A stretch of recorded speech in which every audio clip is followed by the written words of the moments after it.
Welcome back, AP Stats. This is the second FRQ we're going to look at. So this is the scoring guide and a work-through problem for high school honors bio, which is going to be purple.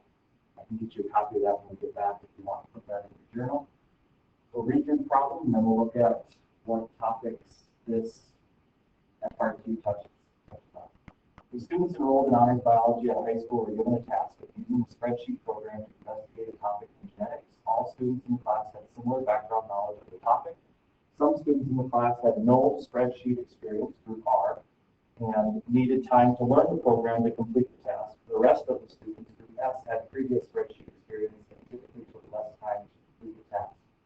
Each of the histograms below show the distribution of completion times in minutes for one of the two groups. In histogram 1, we can see that we have some higher frequency of shorter times.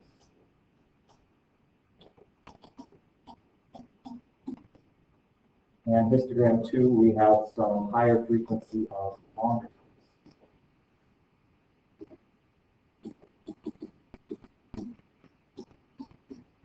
times.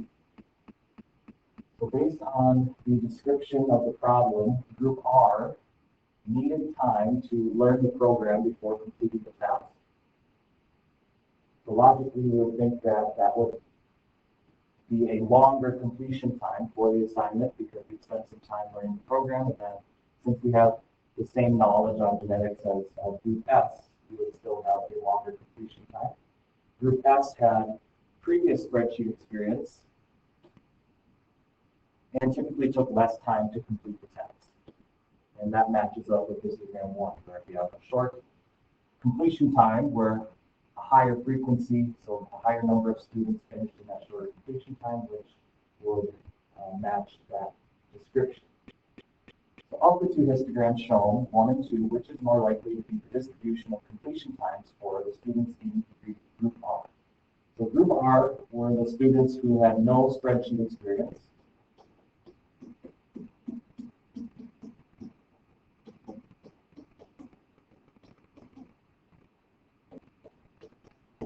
And then justify our answer.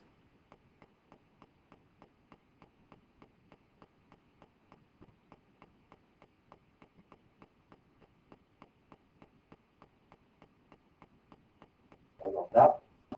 So justifying our answer, so I'm going to use the space down below here. I thought I'd put a separate page for part A. But we could say that histogram 2 is going to represent Group R. Justifying our answer, histogram 2 represents Group R because there is a high frequency of students who took a long time to finish the program and a low frequency of students who took a short time to finish the program. This matches the description that Group R had no spreadsheet experience and typically took longer to complete the program. Part B, describe the shape of the histogram and create it from the data of the two groups of students combined.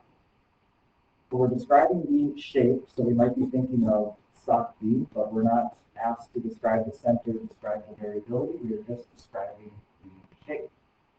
So if we combine the two groups of students, you can kind of imagine that these low completion times, or these short completion times that have a higher frequency, we kind of matched up those frequencies over here. We have something that looks like this.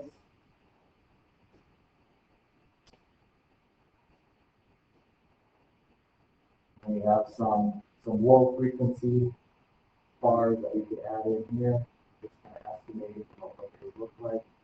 And then we have some of these longer times have a low frequency. If we add it over to histogram 2, we start to see the shape that looks like that. So we've got a high frequency of short times, we've got a high frequency of long completion times, and then in the middle we've got some lower frequencies of values there. What we're seeing is we've got a peak right here. We've got a peak right here, which earlier in the year we described that shape as 5 volts. Describing the shape of our histogram, the combined distribution of completion times. Well, the genetics program is approximately symmetric and binary. using a wiggle word there, approximately. So if we look back at the distribution, the two peaks are making it bimodal, and it's approximately symmetric. We don't see any obvious skew or anything. So we've got some lower times in the middle, some lower frequencies in the middle, but kind of an even amount of higher frequencies at those two peaks. So don't forget, whenever we're describing a distribution, we're adding in that context. So I'm just describing what the context is. So there's completion times for this genetics code that is approximately symmetric and bimodal.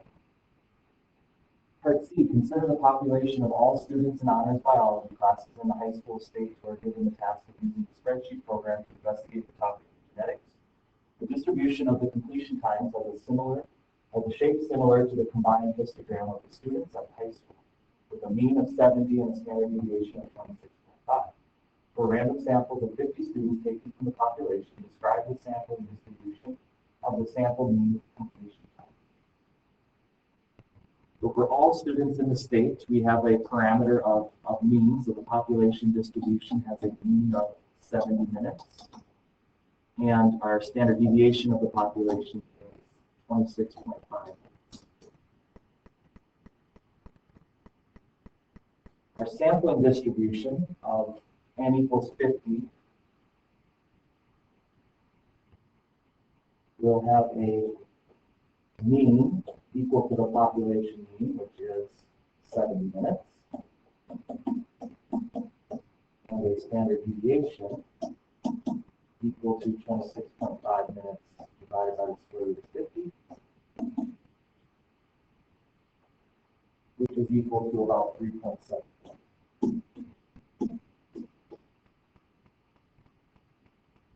So here I'm asked to describe the sampling distribution. So again, we're thinking SOC-V. So now we're going to look at all 4 components of SOC-V plus our context. Anytime we're describing a sampling distribution, the sampling distribution is not going to have any outliers. So we're just going to focus on what is the shape of the sampling distribution, the center, and the variability. So the center will be the mean of the sampling distribution, and the variability will be the standard deviation of the sampling distribution. So according to SOC-V, we've got our center.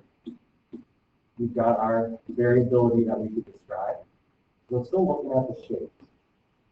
So if I take samples of 50, so even though my distribution of these completion times is similar to that combined histogram where we looked at it as bimodal, so it's no way looking normal. It has 2 peaks, so a shorter time and a longer time where those high frequencies are. But by CLT,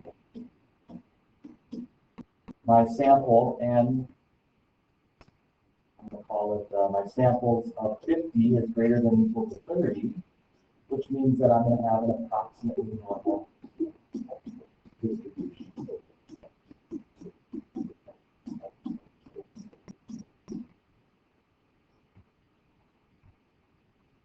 So using my SOC-V plus context, the shape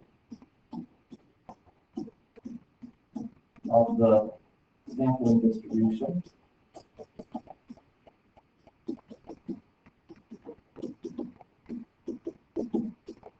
of sample means n equals 50.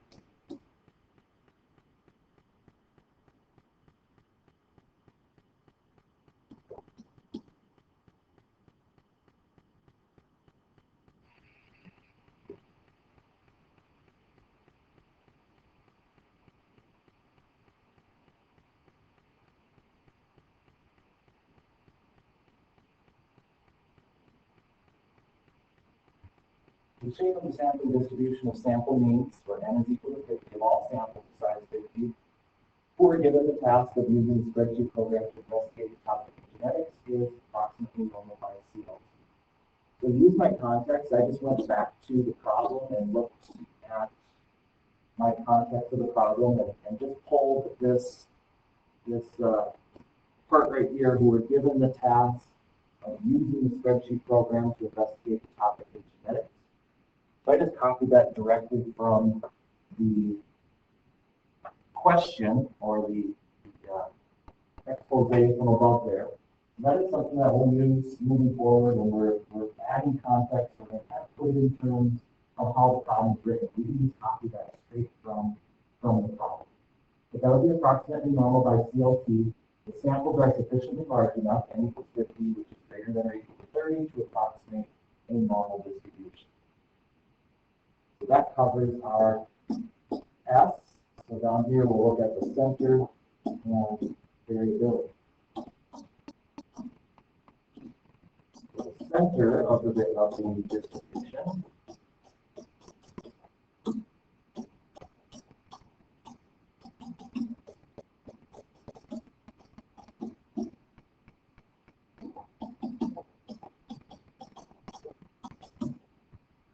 is equal to the population mean, which is 70. Don't forget to add your labels. So 70 minutes with a standard deviation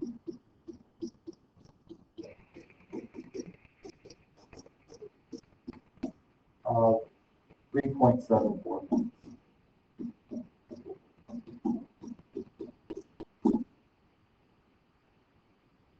So there would be our SOC V plus context. So we're describing a sample distribution. There will not be any outliers.